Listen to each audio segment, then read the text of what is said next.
Meu Deus, ele vai me dar minha máquina. Meu filho, fazendo o que por aqui? Mãe, a senhora tá fazendo o que por aqui? Analisando de vista, meu filho. E aproveitei para dar uma olhada nos preços das máquinas, né?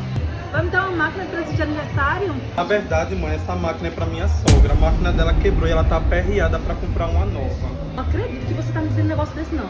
Uma máquina pra sua sogra? Eu em casa lavando roupa na mão, eu me matando naquele tanto pra lavar nossa roupa na mão.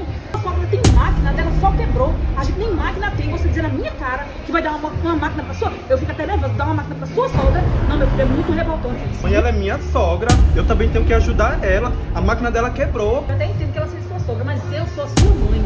Então faz o seguinte, pegue suas roupinhas, seus paninhos de bunda que eu esfrego lá. Leva pra sua sogra pra ela lavar na maquininha nova dela. Ela vai a senhora, que a senhora é minha mãe e ela é minha sogra.